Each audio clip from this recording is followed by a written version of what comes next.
السماعات ناي سوات كبري زخري أبزي كنوع الكلنا حوزين قد مثلا صار شمونتن عمت أبزي بس حق فعيز بس دبداب نفرتي كم ما أخلق خون تحاسي وسط جبر أيمبر أب 5 عمت وشت إيز خفلنا يوم مسواتي باب معرفون استخفل مسواتي ناي زخر معلتيو سلازي أبز 5 عمت وشت إي حزب تجري زخفل مسواتي من تاينيرو تي مسواتي استخفله أم من تاي بسحو حزخة أم من تاي كنتات لنا بز 5 ولا مسواتي كبر مسواتي تجري نابيك تكدلوا زبلو بزحات حتوتات وشتنا اللو بزح ملسونا اللوم سلازي بزقات أم تراخيبنا أبزوم قدات زياتهم كنذكر كنمايت مساينا خننفت يجبنا أيو سلازي بصاي حدش حدا ممايت زخونو حسابات العلو نتي بانل كفتلنا أيبتي حسابات مالتي بوبي نحنا خا بميت كنا عموغينا مالت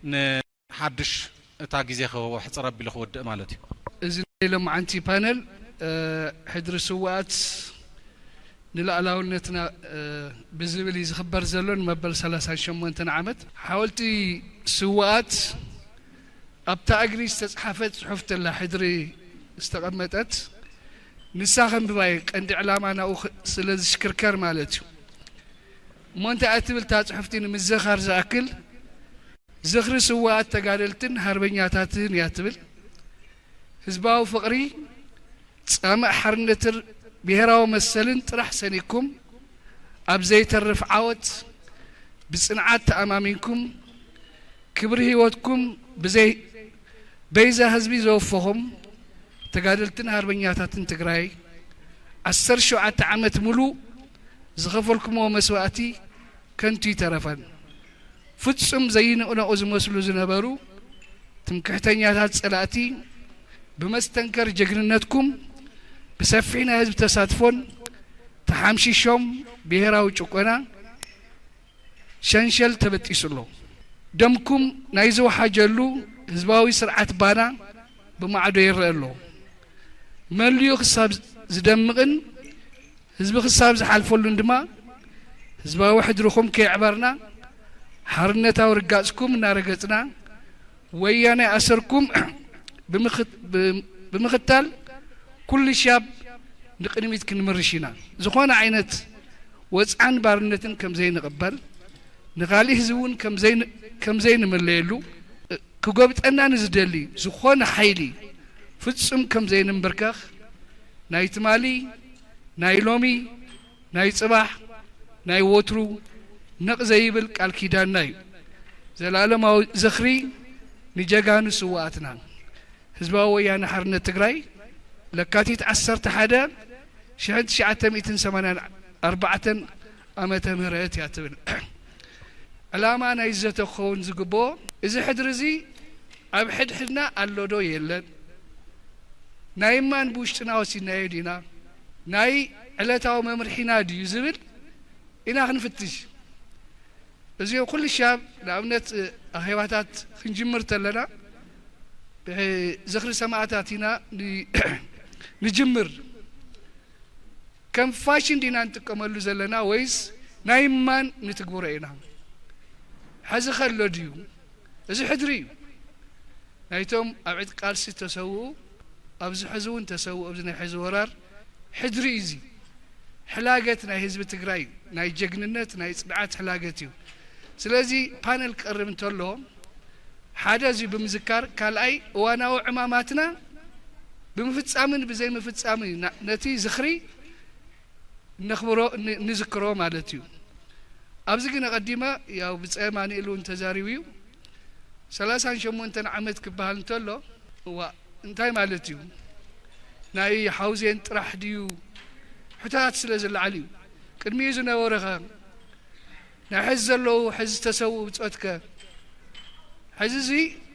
38 ياو خمت زفلت عنتو يوني قرب نيرو اب تግራይ كندنا حوزين سكاب حزب مالتي بز حلف 150 عمت جملاو ጨፍጨፍ كندبت اب حوزين تفصمت ناي 80 عمت مرت 1980 ዓመተ ምህረት ኣብዚ 2500 ወገናትና ካብ ኩሉ ትግራይ ዝመጹ እዚኣ ማእኸል ስለ ዝኾነት ስለ ተሰውዩ ኣሽዕ ህወሓት ብሄራዊ ናይ ሓዘን መዓልቲ ኢሉ ኣውጅዩ ድሓር መንግስቲ ምስኮናውን መንግስታውን ህዝባዊ በዓልን ካብቶም ዓበይቲ ንዝክሮም ሕልፍ ቃልስና ነዛኽረሎ መድረኻትና ሓደ ስለ ዝኾነ እዩ ኣብዚ ቅድሚ ናፍተን ሕፅር ዝበላ ነገራት ምቕራበይ ክልተ ነገራት ክዛረብ ይደልየ ብዝሕዝን ኣገባብ ናይ ዓረና ኣብ ወንበር ዝነበረ ሕዚ ሆላንድ ዲ ገለ ዘሎ ሰብኣይ እዞም 2500 ንጹሃት ወገናት ህወሓት ጨፍጭፍዎም ኢሉ እሞ ኸኣ ናይ ዓረና ፓርቲ ዝብል ንትግራይ ዝቃለስ ብጣዕሚ ዘባጨ ኣብ ታሪክ ትግራይ ክሕደት ናይ ክሕደት ጫፍ ማንም ብስዋዕ ዝቕልድ ማንም ብጣዕሚ ናይ ክሕደት ጫፍ ዘርእየሉ እዩ ይደጋግሞ እውን እዩ እዛ በዓል እዚኣ ንሕና ስንቂ ክንሰንቕ ኢና ነኽብራ እቶም ፀረ ህዝቢ ዝኾኑ ኸኣ የባጭዩላ እዚ ኸይኣክል ኣብ ዝቐረባ በዓል ጻድቃን በዓል ጌታቸው ዘለውሉ ድሕረዚ ኣኼባታትና ብዝኽሪ ስዋእታይ ንጀምር ናይ ኢትዮጵያ መዝሙር ይጀምር ዝበሉ ተጋሩኸ ኣለዉ እሞ በዞም ናይዞም ስዋእ እዚኣቶም ፒኤችዲ ዝሓዘን ስራሕ ዝሓዘን እንጀራ ዝበልዐ ኣብ ልዕሊ ስዋኣትና ይቕልድ ኣሎ እዚ ንህዝቢ ትግራይ ንዕቐት እዩ እዚ ንዕቐት እዚ ኩላህና ኣዕሪና ክንኹንኖ ክንቃለሶ ይግባእ ብስዋኣት ማንም ክቕልድ ኣይኽእልን ስዋኣት ትግራይ ክሓልፈላ እዩ ህዝቢ ትግራይ ክሓልፈሉ እዩ ኢሎም እዮም ተሰውዮም ንውልቀ እንጀርኦም ኣይኮነን እቶም ናይ ሕዚ ንኣብነት ተሰውዮም ዘለዉ ሓዳር ኣይመንከሩ ናብራ ይፈልጡ ትግራይን ህዝቢ ትግራይን ከይጠፍእ ካብ ዘሎ እዮም ተሰውዮም በዚኦም ማንም ከባጪ ኣይኽእልን ማንም ከባጪ ኣይኽእልን ስለዚ እዚ ዓይነት እከይ ነገራት እዚ ኣብ ልዕሊ ትግራይ ዘመተ እዩ ንባዕሉ ስለዚ ክንኹንን ይግባእ ማለት እዩ እሞ ከም መበገሲ ዝኸውን ኣብ ሰለስተ ሕፅር ዝበላ ነገራት እየ ዘቕርብ ንዓኻቶም ምእንታር እተኽትብሉ ሓደ ኣብቶም ዝሓለፉ ብፍላይ ኣብቲ ናይ ዓድ ቃልሲ ክካየድ ተሎ እቲ ዓይነት ኣገባብ ኣለዎ ንምንታይ እዩ ዝዕወት እንታይ እዮም ቻሌንጅ ዘጋጥምዎ ንሕና ክንደይ ቻሌንጅ ነይሮምና በብምዕራፉ ስለ ዝኾነ እንታይ እዮም እቶም ቻሌንጅ ዝብል ሕፅር ኣቢለ ከቕመጥ ይደልየ ቃልሲ ኣብ ዝኾነ ዓለም ዝካየድ እንኮላይ ኣብ ትግራይ መበገሲኡ ወፅዓን ጭቆናን እዩ ስልካ ቃልሲ ብጭርሖ ዝግበር ኣይኮነን እዩ ሓደ መሰረታዊ ዝኾነ ወድዓዊ ዝኾነ ጭቆናን ምዝመዛን ክህሉ ኣለዎ ካልኣይ ኸኣ ንኡ ዝመርሕ ባዕላዊ ኩነታት ክማልእ ኣለዎ ባዕላዊ ኩነታት ክማልእ ተሎ ንዑ ዝመርሕ ማለት እዩ ሳልሳይ ወያናይ ኩነታት ክህሉ ኣለዎ እዚኦም ተዘየለዉ ሽግር እዩ ሓደ ቃልሲ ይዕወትን ስለዚ ናይ ህወሓት ቃልሲ ስለምንታይ እዩ ተዓዊቱ ኩሉ ሻብ ቻሌንጅ ዘለዎ ግን ኣይወድቕን ወላ መራሒና ስውእ ተጋዳላይ መለስ ዜናውን ዝበሎ ኣሎ ህወሓት ዘንበልበል ይብል እምበር ኣይወድቕን ኣይጠፍእን ይብል ሓቁ ኸ እዩ ስለምንታይ ዝብል ግን ሕቶ ክምለስ ኣለዎ ክልተ ነገራት ስለ ዘለዋ እዩ ምክንያቱም ኩናት ኩሉ ሻብ ጀስት ኤንድ አንጀስት ተባሂሉ ይፅዋዕ ማለት ፍትሓዊ ዘይኮነን እዩ ህዝቢ ትግራይ እስካብ ሕዚ ካብ 50 እዞም ሕሉፍ ናይ 51 ዓመታት ቃልስታት ክረአዩ ተለዉ እቲ ዘልዕሎ ሕቶ ብምሉ ሓደ ፍትሓዊ ካልኣይ ብህዝቢ ተቐባልነት ዘለዎ እዩ ስለዚ ፍትሓዊ ቃልሲ ብህዝቢ ተቐባልነት ዘለዎ ቃልሲ ወዲቑ ኣይወድቕን ክልተ ነገራት ከኣለዉ ኩሉ ሻብ ኣብ ናይ ህዝቢ ትግራይ ሓደ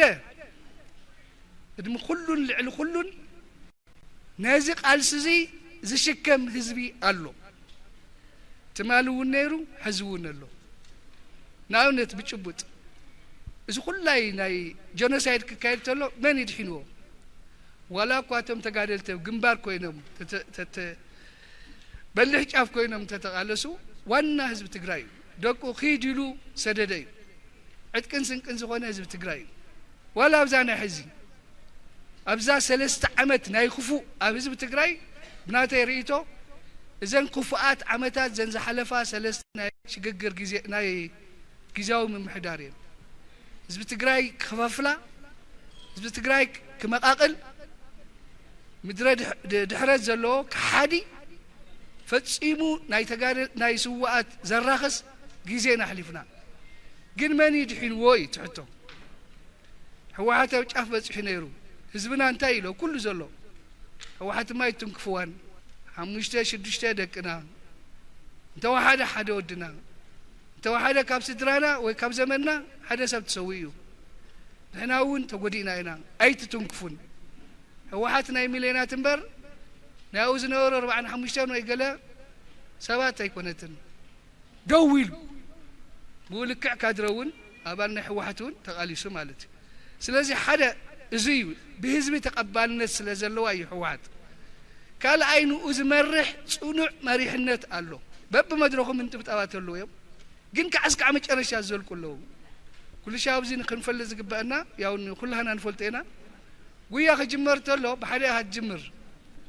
ዝውድእ ግን ኩሉ ይኮነን ማራቶን ሕዚ ኩሉ ይኮነን ነዚኣ መለስ ሳይሉ ዝገልጻ ናይ ህዝቢ ትግራይ ቃልሲ ናይ ማራቶን ከይኮነስ ናይ ማራቶን ዱላ ቅብብል እዩ ነዊሕን መሪርን እዩ ግን ዝቕበልዎ ኣለዉ ሕዚ ንኣብነት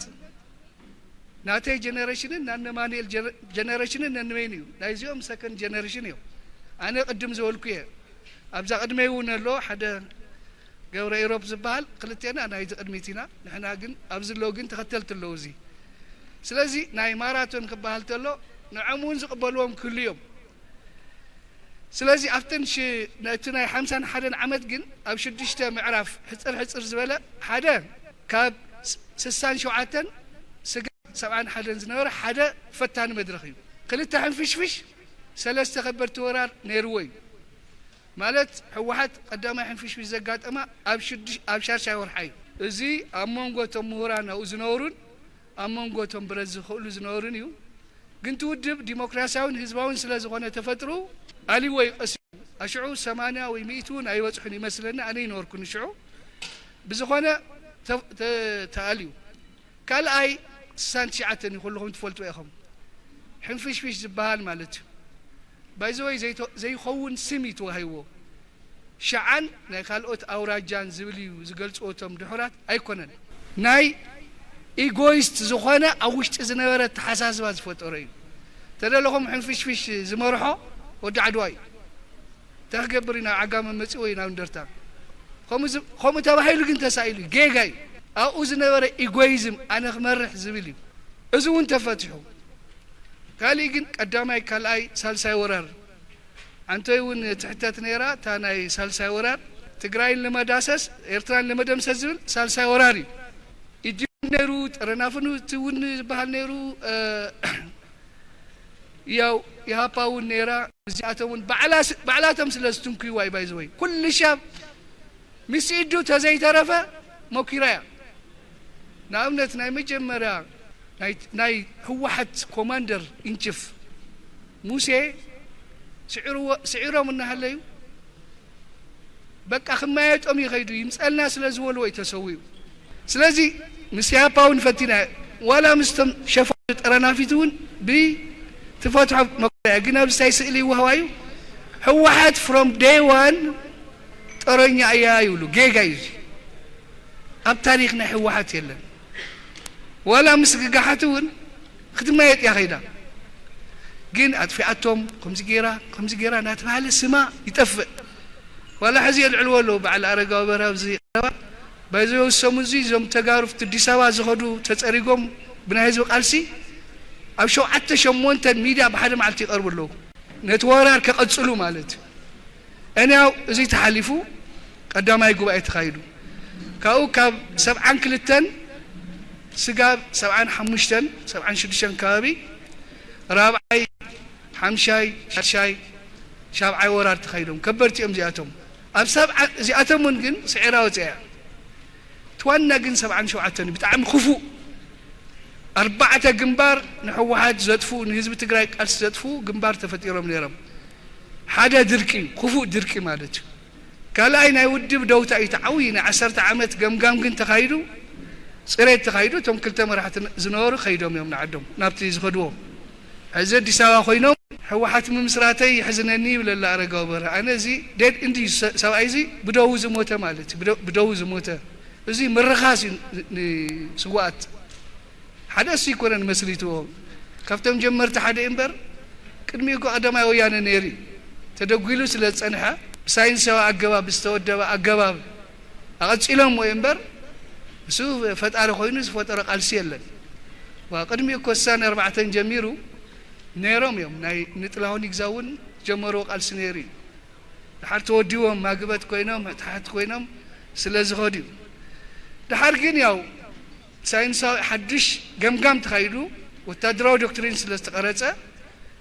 اب 6 عامت 10 عامت اصفي غير واحد تعاود ترخيو ابزي كن حدا تامر مس حوزين نذكرو عنتوي ون حدا حتى العلم نيرم ازوم حوزين زطفو وغناتنا بفصوم دم خلو خوين يترفن حين حوزين اوبريشن حدن حين حوزين اوبريشن خلتن تغيدي اب سنه اب حين مفداي حوزين اوبريشن حدا تግራይ almost بمولا حراوته 4 ከተማት راح يتريفو عدقرات حمراء مقاله ماچو يمسلني اب هنا حوزين مفداي اوبريشن كلتا 604 كور زبال توانا كوراو مستأكبة واحد نتوم دم ابز فسس ابزي كم زي تخلتي سلحي لوزي قطمو زفسسه نعاني مبال حنا نمفداي دمسي ساع 23 شح زغون ناي درجي مروخ ماريخا اشعو درجي 5 سعر حقوق 5 سوره ودب حوحات الرقاقسه كاوتي او باستراتيجيك متقعتي نقدمي تخيدو حدا نجر جن او زونا قاطيني سمانان كلتن بتعمل خبيد كونتات تفطير نيرو تقالسين دحري زملس غنا مسبص حسراويتنا اي يا اخلنا انساتهم يخدو حجزونا زبل العلم نيرم بترو تريت الله تحتو نايتم تقارل تتخكلي جن حدا جاي نيرو تستدم 604 ب دانشا مصي نبره 603 بز نبره بقبو 605 ازيوم تطناخيرم دغنا مصيوم تግራይ چفلقل عدل نيري ازون جن ودبنا الياتو لو مچرشا غنبت عسرا تعويتنا دحر غنبت عسرا كاب عسرا جميرو سغاب 93 زلو او زلو تشالنج زغاطمه خلتين حدا نايتي ارترا وغيو كلا يفتود مبسباس ياوتنا ايتي ارتراون كي بزح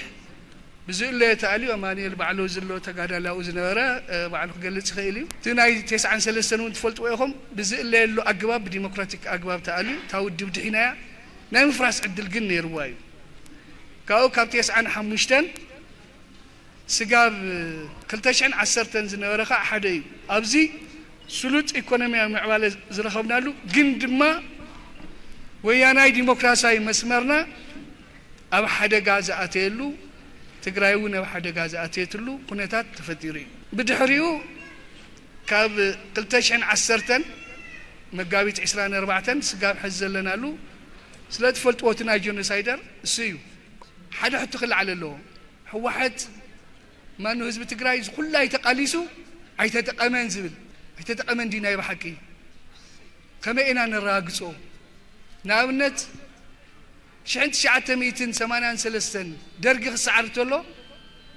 نا ايثيوبيا تحت دغنت اندر بوفرتي ليفل زبال 48 ميتاوي نيرو نا تግራይ 60 ميتاوي نيرو كايثيوبيا اريا زدخيت تግራይ نيرا بشعو زدخيت مالت خدكي سلازغوروا دحرجن اب 2008 تنا ايثيوبيا بناي حوحات ايوديك مريحنت ناب 23.7% وريدو ناي تግራይ خانا ناب 27.3 وريدو ስለዚህ ተጠቂሙ ክበሃል ተሎ ሰብ ሓደ ግዜ ዝርድኦ ናብ ጅቡኡ ቅርሺ ክንደይ ኣትዩ እዩ እሱ ዳይሬክት ኢንካም ይዝበሃል ቀጥታ ናብ ኪስኻ ዝኣቲ ተዋና ግን መዐቀንስ ኣይኮነን ብተዘዋዋሪ ትረኽቦ ጥቕሚ እዩ ትረኽቦ ቤት ትምህርቲ ትረኽቦ ጥዕና ትረኽቦ ማሕበራዊ ግልጋሎት መንግስቲ ዝበካ ናይ መንገዲ ሰርሐልካ መንገዲ እዚ ብምሉእ ኣይሕሰብን ግን ተዋና ጥቕሚ እዚ እዩ ስለዚህ ህዝብ ትግራይ ብደረጁ ክትቀም ክኢሉ እዩ ሓደ ተዋና ግን ክስመረሉ ዝግባእ ኣብዚ ጥንቃቄ ዝሓትት ስውእ ብማቴሪያል ክትትክኦ ኣይትኽእልን ኣይክሓስን ዘውዝኒ ሕቶ ናይ ሰብ ህይወት ብድሌትካ ማቴሪያል ኣይትካል ፈፂሙ ማንም ሰብ ክትካእ ይኽእልን መንገዲ ስራሕ ቤት ትምህርቲ ስራሕ ዞም ስውኣት ተሰብኡ ትግራይ ክሓልፈላ እዩ ካብ ዝብል እምበር ምስ ተመለስኩም ንስድራይ ንበይኖም ጠውርዎም ኣይበሉን ክብሉውን ኣይኽእሉን ኩሉ ነገር ገዲፎም ሓዳር ናብራ እዚ ዓለማዊ ህይወት ገዲፎም ዝኸዱ ትግራይን ህዝቢ ትግራይን ኣነ ክስዋእ እየ ትግራይን ህዝቢ ትግራይን ክሓልፈሉ ኣለዎ እዚ ማለት ግን ህዝቢ ትግራይ ብደረጁ ኣይጠቐም ማለት ኣይኮነን ግን በዚና ክንዕቅኖ ዝግበአና ሕዚ መዓት ሕቶታት ይላዕል እዮም ከምዚ ኮይኑ እዚ ኮይኑ ሕዚ ትማል ሓደ ዝረኸብኮ ማጨውስ ሸውዓተ ተጋዲሎም ካብ ሓደ ገዛ ሓሙሽተኦም ተሰዊኦም እዮም ክንደይ ሂብካ ኢኻ ነዚኦም እሺ ክተብሎ ክንደይ ሂብካ ኢኻ ክትክሕሶ ክትድብሶ ፈፂሙ ዘይከኣል እዩ ዝከኣል እውን ኣይኮነን ሕሱ ሕጉሲ ማለት ሕዋቱ ተሰዊኦም ኣየሓዝንን ማለት ኣይኮነን ታወያነ እስካዕ ሕዚ ምህላያ ግን ብጣዕሚ ሕጉስ ኮይኑ እዩ ዝገልጾ ስለዚ በዚ ንረድኦ እዮም ካብኡ መጨረሻ ኩሎ ዝደሊ እዚ ሕዚ ጋጢሙና እኒኦ ንወፀዶ እዩ ንወፅኦኒ ንኽእል ዲና መዓት ኣረኣያታት እዮም እኒአው እንዲያውም ኣባሳንጆ ምስ መፀውን ክልተ ዓይነት ኣረኣይ ተፈጢሩ ዘሎ ሕዚ ሰላም ደኾን ክወርድ ይኸውን እዩ ሕወሓት ከታልዋ እዮም ንነማንኤል ማለት እዩ ከታልዎም እዮም ከዛናግዕዎም እዮም ዝብሉ ክልተ ኣረኣይ ኣለዉ ብናተይ ርእቶ ኳዓኩ ናማንኤል መፀ ባዕሎም ፈረስታን ድኽብ እዩ ሰለስተ መሰረታዊ ዕማማት እየን ዘለዋ ሕዚ ኩሉ ክፈትሕ ይኽእልን ብናተይ ርእቶ ሓደ ላዕላዊ ግዝኣትና ምኽባር እያ ካልኣይ ተመዛበልቲ ባይዘወይ በብገዝኡ ዘሎ ሓዊስካ 2.5 ሚልዮን ህዝቢ ትግራይ ተመዛቢሉ ኣሎ እዚ ኣብዚ ክረምቲ እዚ ኣፀጋሚ እዩ ማለት ይጠመሎ ይሽገር ኣሎ ስለዚህ ጉያ ናብዚ እያ ካልኣይ እንደገና ሕዚ ጀሚርዎ ዘሎ መንግስትና ተመሊሱ ዘለውን ብጣዕሚ ተስፋ ዝህብ ኣብዚ ናይ ኪሳራ 3 ዓመት እዚ ኣናርኪዝም ዝተፈጠሩ ናይ ክራይ ኣካባቢ ስእነት ሰናይ ምሕዳር ስእነት ፍትሒ ብዓቕሚ ብዝፈቐደ ንምፍታሕ ይጓየ ኣለዉ ንሱ እውን ፅቡቅ እዚኣተን ምግባር እዩ ሕወሓት ኣባሳንጆ መፀ ኣይመፀ እንተመፀ ካብተን ሕቶታት ፈተኽ ክብል ኢለ ይሓስብና ኣለን ምክንያቱም እዚ ናይ ሕወሓት ሕቶ ጥራሕ ኣይኮን ናይ ህዝቢ ትግራይ ናይ ኣርባዕትኦም ስትራቴጂክ ዓቕምታትና መትከል እዩ ብሰላም ተወዲናዮ እሺ ፅቡቅ ነገር ግን ዘለዓለም ሳቶም እናጭበረሩና እናመፁ እናኸዱ ወይ ከዓ ሕዚ እውን መፈራርሒ ብቅድሚ ትማሊ ቪዛ ኣይትወሃውን ናብ ኣሜሪካ ዝኸይድ መራሒ እኮ የብልና ናብ ምዕራብ ትግራይ ዝኸይድ መራሒ ጥራሕ እዩ ዘለና ንሕና እምበር እንታይ ክገብር ናብ ኣሜሪካ ዝኸይዱ እዚ ግዜ መጥፊኢ ንሕወሓት መፈራርሒ ተባሂሉ ዝሕሰብ ሕወሓት ብጥይቱ ኣይፈርሕን 50,000 ኮይኑ እኮ ን500,000 ናይ ደርጊ ጠዋዕ ዘበለ ውድብ እዩ እዚ ኩላይ ገፈጣዊ ኣሕመድ ዝገፈጦ ብምሉእ እኮ ብንእሽተን ቆልዑ 3 መዓልቲ ዝሰልጠኑ ዝመለሰ እዩ ህዝቢ ኣሎ ስለዚ ሓደ መዋፅኡና ሕብረትና ሓድነትና ማለት እዩ ሕብረት ክበሃል ተሎ ግን ኣብዙን ጌጋ ይፍጠር እዩ ምስ ኩሉ የኮንካ እንትሓብር ምስ ሸፈተ ተደልዩ ዓዲ ይምፃእ ኣመራርሓ ሲልኩም ሓደ ኩኑ ዝበሃል ነገር የለን ኣብ ጠላዕ መስመር ኣብ ረብሓ ህዝቢ ትግራይን ዝጠላዕ ኣይኮነን እዚ እናተቃለስካ ነገር ግን ናይቶም ስትራቴጂክ ዓቕምታት እናሓዝካ ምኻድ እዩ ካልእ ግን ሕሳቶም ከዓ ጀሚሮም ሆነ ብጣዕሚ ሓደገኛ ኩነታት ኣሎ ብሃይማኖት እውን ይመፁና ኣለዉ ውድብ ከፍርስ ፈቲኖም ፈትልዎም ሰራዊት كفرسو متيم فشلهم حزق أنا وهيمانة متيم أبزي كلها أنا نحسولو تنكاق أي حتتيو وهب ياوني دفع له دفرت اسلامنان قسانن كغاچ مالتي ابتناي منبر سلاماون سمعوا لنا ازي بدحريت منلو ማህበረ ቅዱሳን ደለና ንፈትሽ ምክንያቱም ሳቶም ትካላት አፍሪሶም የም ትግራይ ከፍርስዋ ዝሐሱ አብዘለሁም ነባር ዓቅምሎ ናይ ኩሉ ሕብረተሰብ ተወከልት ለኹም ሃይማኖት መራሕት ኣለኹም ኩልኹም ስለዘለኹም እንተ ሓቢርና بوحد بمولو እኳ ዘይደበስናዮም ላላውነትና በመምላስ ተመዛወልትና በመምላስ ዝካአለና ብፍላይ ካሕዚ ክራማት ከቢድ ኢሊኖይ መጽ ስለዘሎ ቁጠባውና ቆጠብና ተንጠብ ዝብላ ማይውን ዓቆርና ካው ኸዓ ጾሙ ዝሓድር መሬት ክለና ይውሉን የመስግን የቀኒለይ ክንዘራረብ ቃሎም ከነሐድስ ስለዝግበአና ኢና ጥብታት ዝላዓል ዘሎ ኣብዚ በብዓመቱ መበል 38 ይኽበረሎ ግን ልዕሊ ይትቃልስን መስዋዕትን ንገብሮ ዘለና ናይ ስዋዕትና ዝኽሪ ከፊልካ ብሓዘን ንምግላጽ ኣይኮነን ንዓቶም ነቱ ዝኸፈልዎ መስዋዕት ይኹን ንዓቶም ዘለና ኽብሪ ንምግላጽ ጥራሕ እውን ኣይኮነን ኣብዚ ከፊልና በብግዚኡ ንራኸብ ነቱ ዝኸፈልዎ መስዋዕቲ ቃልና ንምሕዳስ እዩ ምክንያቱ ምንቲ ዕላማ ምንቲ ህዝቢ ትግራይ እዮም መስዋዕቲ ከፊሎም እዚ ቅድም ክብል ኣብ ህዝቢ ትግራይ ዝነበረ ብሄራውን ደርባውን ወጽዓ ንምቕንጣጥን ምስ ካልኦት ብሄራት ብሄረሰባት ማዕረን ምዃን ጽንሕ ኢሉ እውን ምንቲ ክብርን ልኡላውነትን ህዝቢ ጽንሕ ኢሉ እውን ምንቲ ህልውናን ድሕንነትን ህዝቢ በብእዋኑ ዝተኸፈሉ መስዋዕትታት ነናይ ባዕሎም ዕላማ ተደሚሮም ግን ህዝቢ ትግራይ ሰላም ክረክብ ረሃዋ ክረክብ ማሕበረ ኢኮኖሚያዊ ለውጥ ከዓቢ ዴሞክራሲያዊ ስርዓት ክሃንጽ ከም ታሪኹ ዝግብኦ ደረጃ ክበጽሕ እዩ መስዋዕት ከፊሎም እዚ ከዓ ዝተወሰነ ርሕቀት ከይድና እምበር እናተኸለፈ ኣብ ዘለናሉ ደረጃ ኢና ዘለና ስለዚ ብዛዕባ እዚ ከፊልካ ተማይጥካ ከመይ ኢና ንኸይድ ዝብል ዝተወሰኑ ነገራት ቁም ነገራት ንምልዋጥ እምበር ብዛዕባ ስዋዕትና ብዙሕ ነገር ልዒልና ንውድአሉ ሰዓትን ግዜን ኣይኮነን ዘለና ብጣዕሚ ሓፂር ግዜ እዩ ስለዚ መበገሲ ዝኾኑ ነጥብታት ኣልዒሉሎ እንተጋዳላይ ሓዱሽ ካብዚ ብምብጋስ ካብ ተሳተፍቲ ክለዓሉ ዝግብኦም ዝተወሰኑ ሓሳባት ክንሰምዕ እሞ ብጻይ ፍስሓ እውን ኣሎ ካልኦት ኣብዚ ካልኦት ብፆት እውን ኣለዉ ሓዱሽ እኳ ንገብረ ናይ ቅድም ገለታት ይብለሎ ሓዱሽ መንእሰይ እዩ ዘሎ ፈሊጡ እዩ ክዓርፍ ደልዩ ወይ እምበር ንሕና ይንዕርፎን ህዝቡ እውን ይዓርፍን ዕጡቕ ሰንበት በብእዋኑ ተጋዳላዩ ኩሎም ተጋደልቲ እዮም ኣብ ሰለስቲኡ ምዕራፍ ክባር ዋጋ ዝኸፈሉ እዮም ስለዚ እሳቶም እውን ኣለዉ ሓሳብ ክብሉ እዮም ግን ቅድሚ ንሳቶም ኣብ ዘለኹም ተሳተፍቲ ካብ ዝተፈላለያ ጣብያታት ናይቲ ወረዳ ናይ ወረዳ ሓውዜን ዝመጻኹም እዩ ዝመስለኒ ክርኢ ከለኹ ገጻት ለዚ ዝተወሰነ ሓሳባት ንዓኻትኩም ክወክሙ እሞ ተመሊስና ሕፀር ኣቢልና ኣጠቓሊልና ናብቲ ካሊእ ፕሮግራም ክንወፅእ ኢና ማለት እዩ ትንተና እውን የድልዮ እዩ ግን ድማ ታሪክ ናይ ህዝቢ ትግራይ ባዕሉ ዝኸኣለ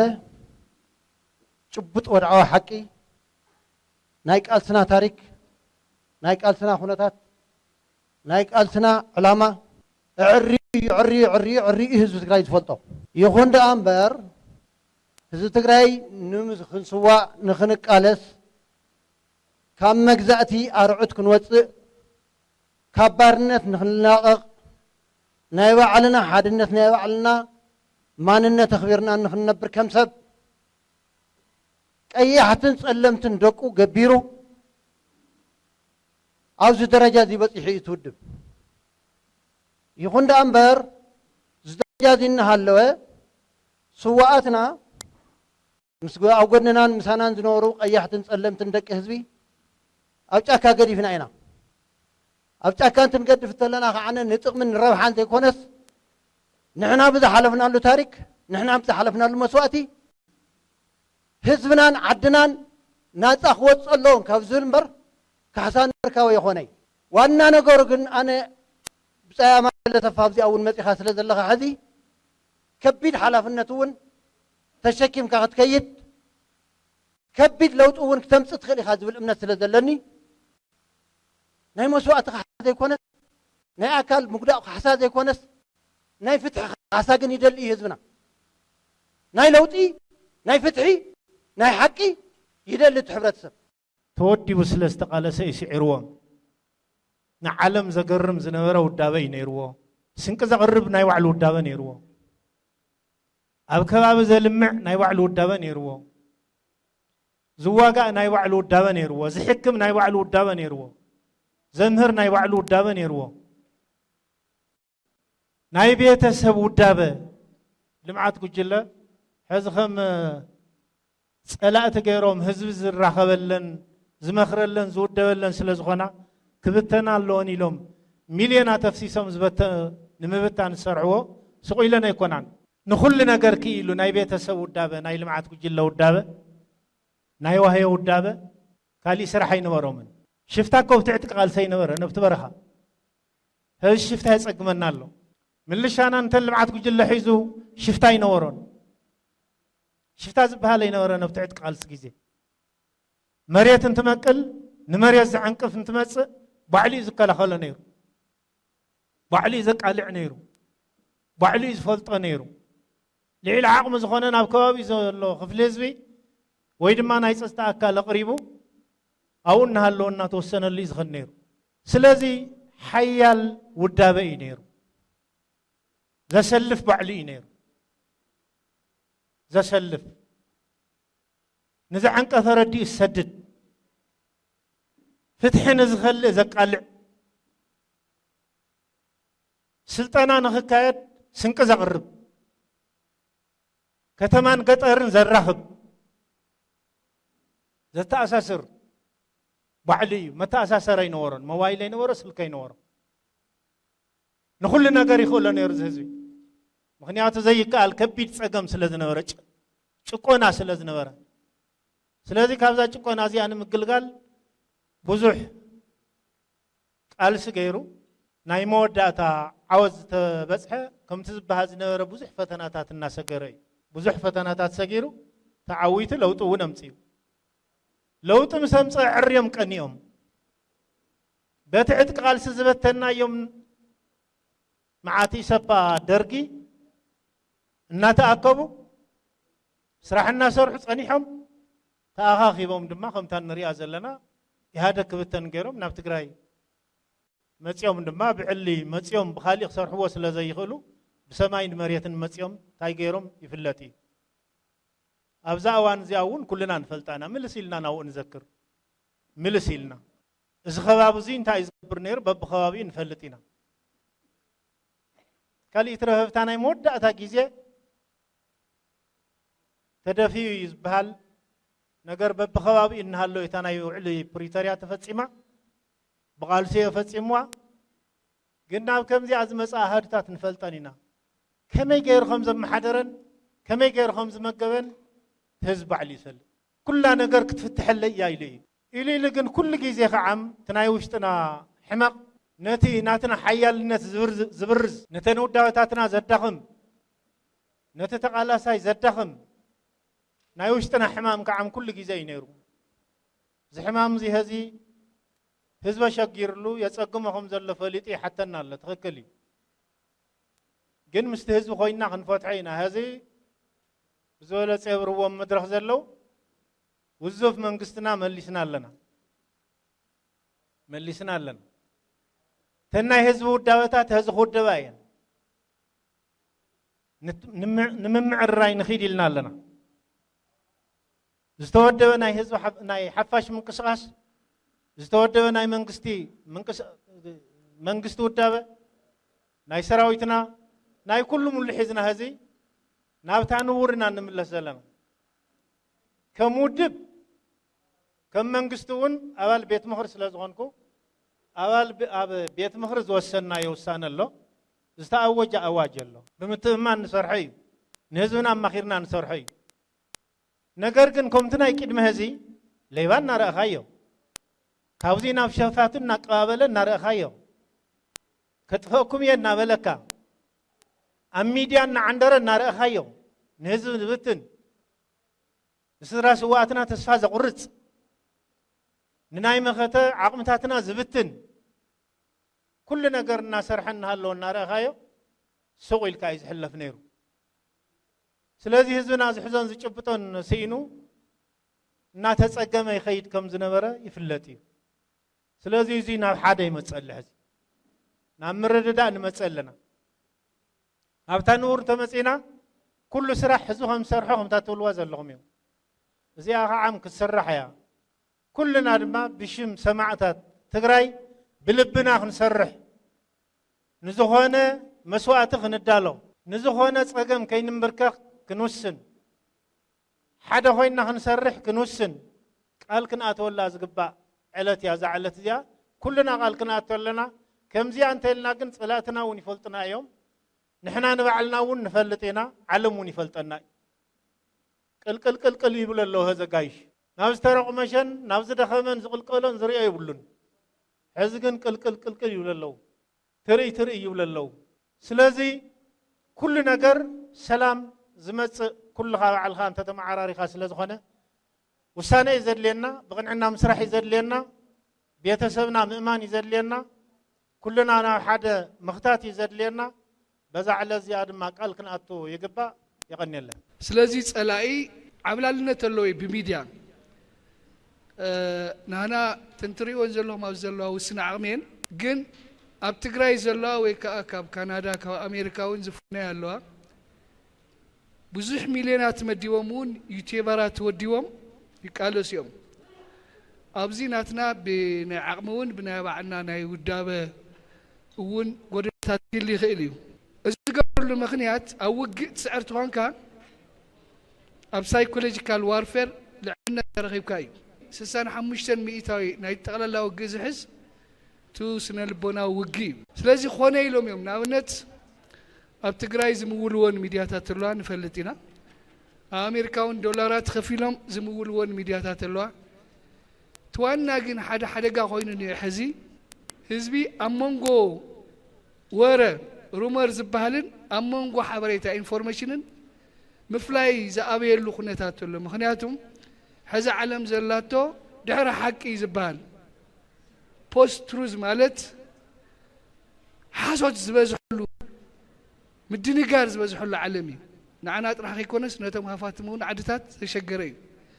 وانا قلنا احنا هنقبر زقبنا نوم زي مسمع خيكونس حق دي حق يكون نيل كامل فلاي ناترا يخون حزم عت مدنيجار يوم زفترو سبقن سقا يبل سو زخونه سب بزلت افق قطري ويكا بستزارو قطري سقا مقا خنبلان مصصاي حيشي زي صري انفورميشن انه ورتات بمولو كم حقي نوسد يبلان معت مدنيجارات خاطري فلاي في ختماتات زخونه حسوت يلطفمو بحدا غزي تግራይ ሙሉ ትባጻح አታ ኮይንኩም ዲኩም ከምዚ ተፈጢሩ ዲ ይባል ጥንክሪልና ታያ ማን ፈጢርዋ ማዓዝ بمن تفطيرا ابي بوتا انك نحتت يغبا قالوا لذا كله خم حق نوسدت خوينا خين شجر ماليو قالي انت تاريخ نزارو اينا ግን ሓደ ነገር እንታዩ ታሪክና نعقب حزاو زين مزلناون نايتو تاريخ مخنياتهم تاريخو زي عقب حزبي طفاي بقدماي بصايم الا واحد مدرخ زارب سمعي نيره كورد زبهالو له خلت عينه بحر لهم اب عالم كابتم شدشت ابيراو ماننتهم زي درادر بتات حزب كردين حزب تግራይን ተጠቀስቲዮም ሞንጎልን ዝባሃሉ ለው ካልአቱን ለው ሂስትሪ ዘሎም ሮማውያኑን ታሪክ ግሪኩን ግን አሞንጎ ኩርድን አሞንጎ ትግራይን حدف اب جግነት ኣብ ዓለም ሓደዮም ኣብሄራው ማንነቶም ይደራደሩን ግን ሳቶም ተበቲኖም እዮም أربعة عدات أربعة كون عقبن أربعة عدات أب سوريا أب تركي أب إيران أب العراق له كون عقب أب أوروبا له أب تقرأ يجين خميس أي برسن زي وتسيتنا من تأيين يخلت خبرتاتي مسرته ናይ ጽንዓት ናይ ጀግንነትን ናይ ተጸዋርነትን እዩ እዚ አሕዝ ክንዕቅባ ኣለና በኻሊ ወገን እንደገና ታሪክ ናይ ሓባር አንፈት ባህሪ ስለ ዘለዎ ካብ ቻይናውን ንምሃር ቻይናውያን ናይ 5000 ታሪክ ኣለና ይምዝብሉ ናይ ተጋሩ አቢሲና ናተባለ ጽዋዕ ናይ 3000 ታሪክ ናተባለ ይጽዋዕ 78 ፈረንጂ ታኾይና ቻይና ንድሕሪ ተሪፋይሎም ገምጊሞም ሓደ ውድቀትና ታሪክና ዘይምዕቃብ እዩ ስለዚህ ታይ ንግበር ኢሎም rejuvenation of the Chinese nation ተሐድሶ ናይ ቻይና ነካይድ ኢሎም ኣብ 45 ዓመት 900 ሚሊዮን ህዝቢ ካብ ድኽነት ነፃ አውፅኦም እዮም ንሕና እውን ክንገብሮ ንኽእል ኢና ግን ሕዚ ታሪክ ጀመራ ስሕሰብ ኣሎ ከምቲ ዓንቶ ዝገለጽኮ ሕወሓት ታይ ገይራ እዚ ኩሉ መስዋዕት ተኸፈለስ ምብልሻው ትሪኢኻ ስለዚ ሓደ አውዚ ኩሉ ዓመት ክንማየት ተለና ታሪክና ተዓቂቡ ዶ ሕዚ ሕወሓት እውን ጎደሎኒ እዩ ብጻይ ማንኤል ብጻይ ፍሳው ዝውነሎ ማእኸላይ ኮሚቴ ብጻይ ገብረውነሎ ተጀመረ ናይ ሕወሓት ታሪክ ተመጽሐፍቲ ዳርጋ ተወዲዩ ብጻይ ባይ ስለተሰወ እዩ ተትሕተም ኣብ ካሪክለሙን ተተኣቲ አለ ለዚያ ወለዶ ክሕዘ ይኽእልን ታሪክ እንድሕ ዘይብልና ንግና ክንጠፊና ከምቲ አማንኤል በቀደማይ ዝርዝሮ ነበረ ሓደ መድረኽ ሰሚዐ ትክክለኛ እዩ ስለዚ ታሪክና ተትንዕቅብ ዝብል እዩ ኣብ መወዳእታ ትግራይ ብርግጸኝነት ክትስዕር እያ እንደገናውን ክትህደስ እያ ጀርመን እኮ ኣብ ካልኣይ ውግእ ዓለም ከም ዓዲ ጠፊኣ ነይራ እያ ኣብ 10 ዓመት ግን ሃኒጾሞ ንምንታይ ህንጻታቶም ይፈሪሱ እምበር ሓንጎሎም ኣይፈረሰን ሳይኮሎጂዮም ኣይፈረሰን ኣብ ትግራይ እውን ቀጥቂጦምና መሰረተ ልምዓትና ፈሪሱ እምበር ህዝቢ ትግራይ ኣራእዩ ሓንጎሉ ኣይፈረሰን ስለዚ ዝሕዚ መንግስትና ሒዝዎ ዘሎ ብነማንኤል ዝምራሕ መንግስትና ሒዝዎ ዘሎ አንፈት ተቐጺልና እተን ዕማማት ተወዲእናየን we hope ከምቲ ቅድሚ 2012 ከይኮነስ ልዕሊኡ ክትኸይድ እያ እዚ ክኸውን ዝኽእል ግን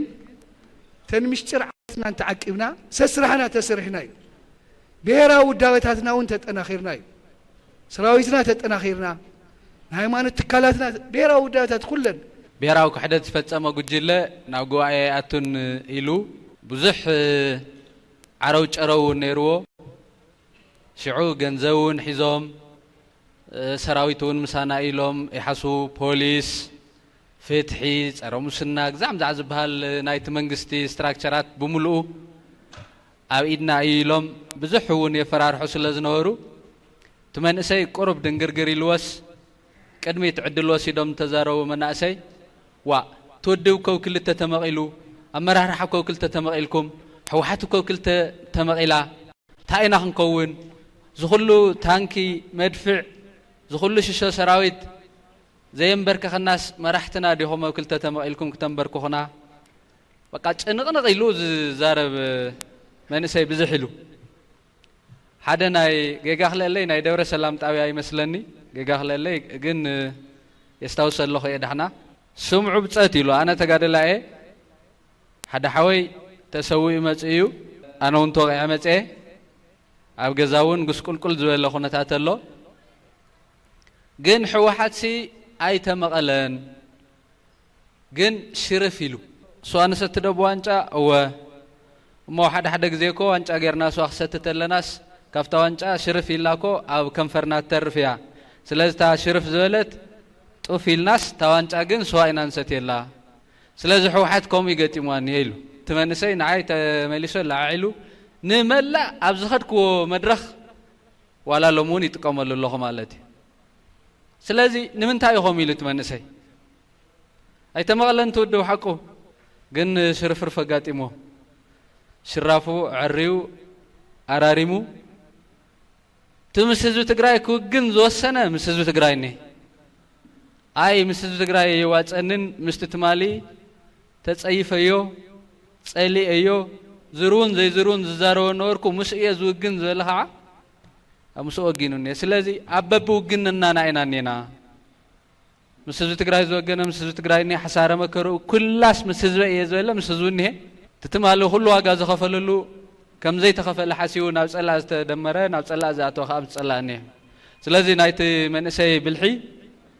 كل زي يغرمني حدا عوي عقم نايت ودون سورنا تودسي أواي أو أماني لو كحسو أو جور أوروبا يكونن أب علوانا نايت هزبي نحنا شتت كنولت لنا ناوي نخم يلو كرو بالحزننا له أظن كابستزرو أنهم دم بالسامع له نهزوهم سمعوا فتحوا مسواتنا يكونن زنا سحنا دحر مسوات زلو ناي فتحنا ناي سناي محدارن قلتات زنا سحنا عندهم تقول لهم كم ذي أزجبر مراحي أي تشكموا يا ناتكع نعي تشكموني ناماني اللي تشكموا نرأي تشكموا نقوريو تشكموا وسلطان ماكو مجاجي مسحوت سلطان مجاجي نهزوا علماء سكاو زيو عالكايو نقول لها نحرك توعلو لوستين كاخينكا مجاجي بزح نقر تجاج تخليها نهزوا علماء نحرو أو عالكايها مغليو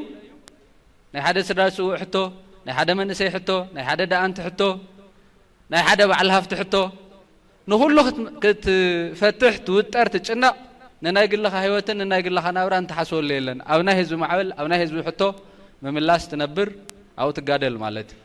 سلازي انا بذكر يدلي وسن نمتقاس ناي هزويا نحرنا تግራይ زمرحو قالسي او هزو تግራይ سنمنتا يتعويتو ازي أفتحتن ملسنون كندي برت نيروم كندي برت حزام يوم جميرهم يلو تن برتاتون تزرزيرن نيرن نسن حسكاس كسعري الكادو تحسوها أي تحسونكو قن لعلت برت لعلت سبب زمزن نتصور هزو علامة مريح ودب مقالس مسمر كاحلو كامو نغلو نجر نوزح سراويت نتصور اتعلامها لعلنا ترخيو تعود ولا زنايت انت تورارون كومي حدش عنتو وا زمنا سي يسنف ديخونو يسنفني ولنا نيرو ني سمين شوا خدكدو 15 عامت يبصح بوسيدلكم نحنا شمن تورح يوسيدلنا نسمين شوا نكيد مالتي سلازي نسنفن بتغبار وني سنفنان نقدميتو نسنف حدا مرح كفلطر نمخان أواهم 10 عامات 11 عامات شو من عامات شو 10 عامات يو أوانا بتعمل تدونجي 3 دور 4 دور حيوسيدلنا مغنياتو واجا خفيلكم أميركم ناس اللي زخنكم بي حل فارغنا يخونن واجا خفيلكم أميركمنا فليتنا ساينس تكنولوجيا عطيكمنا سلازي نحنا ونا ولدنا آيت فانان صلاتنا ونا ولدهم يوم زغور له ياو أونا ولدنا حزنا نقطم لنا مالتي تودب كل جزء علمات قال له دبي علمت مت يبلمو قله له بيلها موت سواء شوعتن سسان شومنتن سواء شوعتن تسعن سلستن تسنت تورار استعوجلنا ولا هزون قدمي هزو منغسنا نابتو يملس زبل اجندا مزرغحناكو تماخلاي كوميتي معالتاوي اب تحت درون كويني گمگم نيرو معالتاوي بقى كلن تنستاكمنا لنا داراشش معالتاوي درون مصيات زمبين نيرا لعلتا درون زقدسنا وشت زنا زل حمق اي نس نوتخيلنا اوريت اتينا تناقفنا قلصع زغبو تقصعو كتابع زغبو تتابعو كنقف زغبو تناقفو اي صلاة هذه يوم رخيبهم زلخو فحبتني لهم مليسهم كلتن سلستن كوينونكم اصيوم نقاليهم بجنزب نقاليهم بمعشش نقاليهم بمصح قبلهم يلو ها هيلن تصبه تما خلاي كوميتي نوشتو بزي محرت تقاطاقيط كن حدا خوينوت ها هبل هلاي كوينو مالتي هزون صقماتنا حمقاتنا كلهم حطت طبيلنا وحده صحاي كنودو ما ينخلن كن مس حزبنا خوينا نمقلاس زخلنا مچو بايتا مچو ناي حدنت الرأيا فتيرنا لنا ناب تغبار مسوردنا خا مسخمنا خنا نقدميت نوسده يزخون سواتنا دغاغينكم العلكم ما يخم بزخونه متن كن كحسو ما ينخلن لكعيو تناسجن اب حدا نطوغن سامعنا خلاتنا ابزي ناي كلتيو هايمانوت مرحتي ابوتات لهم سماعتاتسي كولدو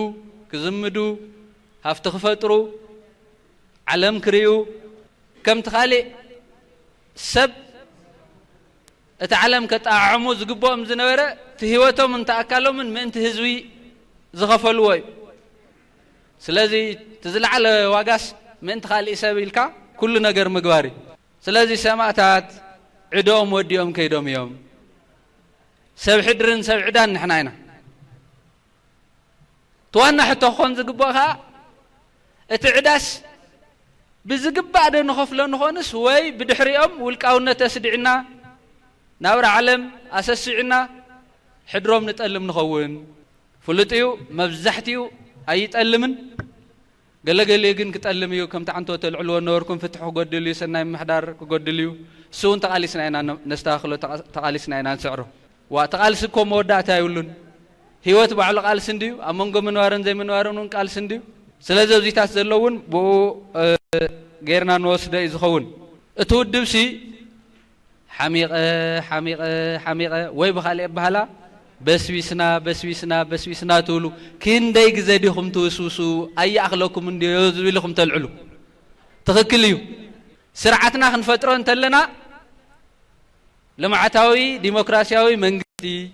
ልምዓታዊ መስመር ኢልና ክንፈጥሮ ተለና ትመንገድና ስዚ እዩ ብዙ ጌርና እዩ ክሓልፈልና ኢልና ኢና ነፂርና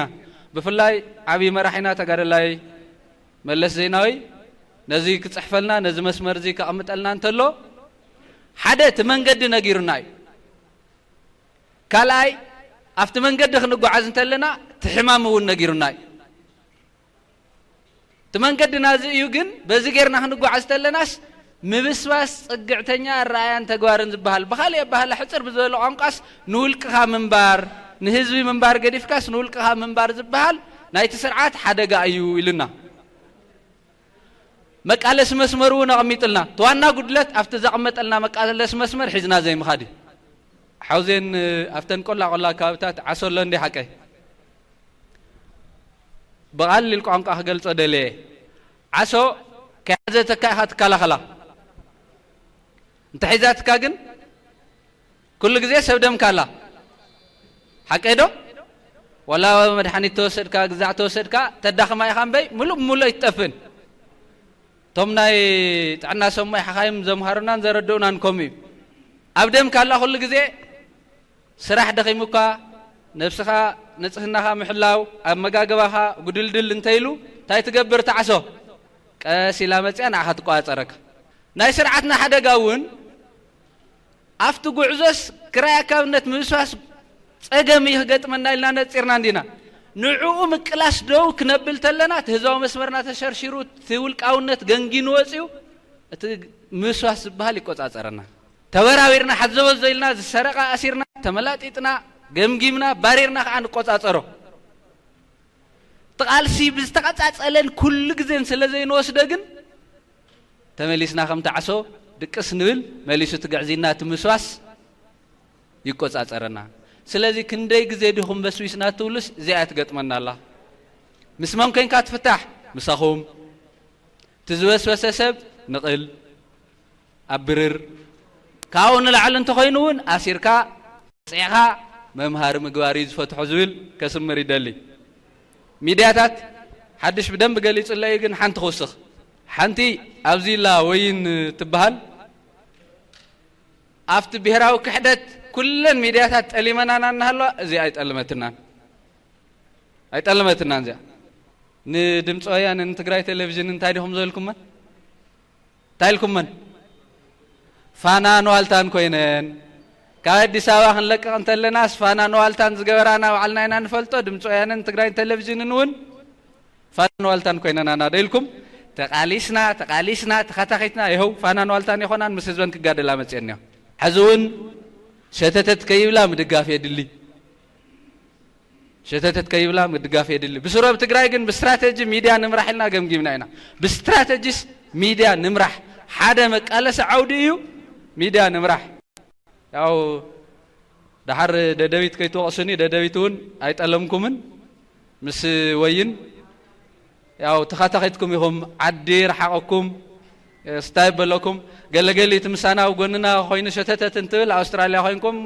ክፋለው ዚ ፈጢርኩምን ተቃሊስኩም ኢኹም ብኡ ኸይቱ ኹራዕርዑ قدميت أب جون حزب مسلاف كبريو كاب جون حزب شتت لخ أخي أنت تخدر على ما ذكر الموجسن نجعان سواتنا يغني له تي لو معنتي نخبرو زلنا نذكرو زلنا بعال ناي سواتنا بعاليو زي بعال زي نخبرو وين نذكرو سواتنا نمخبار طرح يكونن كم تعنتوي ناتقلت الصنحة سواتنا خبر سلازقبوهم طرح نجورو نجار يكونن سيل كاون نزخونا سب كذكروا لك يترف منتخا مسوات نزخفلة معنتي لا محزبي مسوات الناس نزخفلة زي كونس نخلو ودع دامون كم تقبر لك أجن كم طرح سلازخونا يكونن علامة له من تناس تغفلة علامة له انتهلوات كم تي فساز ولو نصوم نتعلمه تا نايمود أتا تقبر نجر تا يتكازلا نايمود أتا تقبر نجر نساقيرهم وحليفهم نصوم بزخفلوا مسواتي بب زمنو نحنا ناتاتهم علامة ربحات ربحتينا هذي بزح حساب يمثليو أمثيل كان مزراوي يكونن تقراي كان نفتر الله نحنا مناسي ونكونن دهنا خيدنا لنا ناي تقراي كنتات نفولتوينا أب تمرتي أب تعنا أب مسرة المعات أب إيكونومي أب استفلالي قديات ناي تقراي زنبرنا اللخونتات ببقوانو ناتلوت أزمة خونتات نفولتوينا مالتي بتقراي كتماتاتنا نفلتن بزح أبيات تمرتنا نفلتن تعنانا نفلتو أبزز لنا بزحات نفالت كم منتاي تمرتي أم منتاي كم زلنا نفالت إذا كله استجبره إذا كله زمزة بسالة مسوات جاني نزح زنا نعوق كأوانا معبلنا نوسخنا خنكيد جنا من قد انكفاتي قد منايو باب كم تعنتو يستوالق قال سسلا زخونه هيوت يترفنا يهز بزاكلنا عد زاكلنا يقول كهيوتون قال سسلا زخونه انكفاتات يقط مخاسة جيركات حلف انكفاتات يقط مخاسة جيركات حلف سلا زخونه انكفاتات يقط منامبر سالا مسواتن قالسن سواتنا اب تግራይ ብዙሕ ኣወታት ተመዝጊቡ እዩ ትምርቲ ዝምልከት ትንፈልጦ እዩ ትግራይ ትምርቲ ንምርካብ ካበይ ናበይ ትኸድ ወይ ቤተ ክህነት እውን ትረክብ ካወፂኻ ግን ትምርቲ ንምርካብ ንመን ከም ዝፍቀድ ኣበይ ትምርቲ ከም ዝፍቀድ ኩላህና ንፈልጦ ኢና ካባና ዕድመኑ ንውሕ ዝበለ ዝነበርኩም ከዓ ዝበለፀ ማለት እዩ ሕዚ ካብታ ቀዳማይ ብርኪ ወይ ናይ ህፃናት መዋዕለ ህፃናት ጀሚራ ኣብ ትግራይ ዘለዋ ዩኒቨርሲቲታት ንፈልጠን ኢና ኣብ ትግራይ ዘለዋ ኮሌጃት ንፈልጠን ጥዕና ሰብ ሓሚሙ ብኸመይ ዝበለ ቃሬዛ ናበይ ይኸይድ ኣበይ ፀበል ይመውት ብደንብ ንፈልጦ ጥዕና ዝምልከት ምስ ብዙሕ ጉድለታቱ ኣካል ናይ ጆኖሳይድ ኮይኑ ዝበፅሖ ጉድለታት ብጣዕሚ ብዙሕ እዩ ግን ንሱ ከም ዘሎ ኮይኑ እውን ናይ ጥዕና ተበፅሕነት ንፈልጦ ኢና ሓውዜን መጥሓን ንምርካብ ናበይ ይኸይድ ነይሩ መጥሓን ንምርካብ حرج المتحن اخلمنا متحن مالتي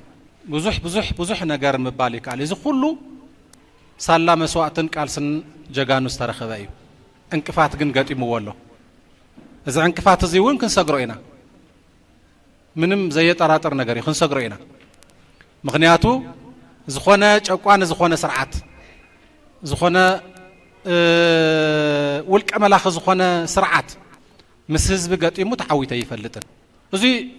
ትነሃና ታሪክ ጥራሕ ይኮነን እቲ ኣብ ትግራይ ከም ተዓንቶ ይስተባሃለ ዝኾነ አስተሰባበራ ናይ ቀደም ባህላዊ ይትኩሳድ የነይ ትኩሳን ዘይፍለጥ 4-5 ሒዞም ተምሃሮ ዩኒቨርሲቲ ናብ ደደቤት ወሪዶም ዝለወጥዎ ነገር ጥራሕ ይኮነን ኣብ ዓለም ሙሉ ዝኾነ ዝተመከሐ ውልቀ መላኺ ንህዝብ ስዒረ ይፈልጥን ህዝባዊ ዕላማ ዝሓዘ ውዳበውን ተሳዒረ ይፈልጥን ምክንያቱ እቲ ውዳበ ናይቶም ወደብቱ ናይቶም መራሕቶ ይኮነን ናይቲ ዕላማ በዓል ዋና ናይ ዝኾነ ህዝብ ስለ ዝኾነ ትውዳበ እቲ ውድብ ኣይጠፍእን ህወሓት ኣብ ዝሓለፉ 50 ገለን ዓመታት ከም ውድብ ጾይሉ እንድሕር ኣኪብካ ዝጠፍእ ተዝኸውን ንምጥፋእ ዘኽእል እንቅፋታት ስለ ዘይገጠሞ ይኮነን ዘይጠፍእ እቲ ውድብ ዘይጠፍእ እቲ ዕላማ ናይቲ ህዝቢ ንስኻ ነቲ ዕላማ መፈጸም ዝኾነ ባእታ ኮይኑ ምንቅስቃስ ስለ ዝጀመረ እዩ ነቲ ቃልሲ ክመርሕ ነቲ ቃልሲ ክቀጻጽል እምበር በዓል ዋና ናይቲ ዕላማ ነቲ ህዝቢ ስለ ዝሃበ እዩ መራሕቲ ምስ ጠፍኡ ውድብ ዝጠፍእ እንተዝኸውን ውድብ ዝመሰረቱ ሰባት ሕዚ ብህይወት የለውን ውድብ ዝመሰረቱ ሰባት ሕዚ ውድብ ይመርሑን ዘለዉ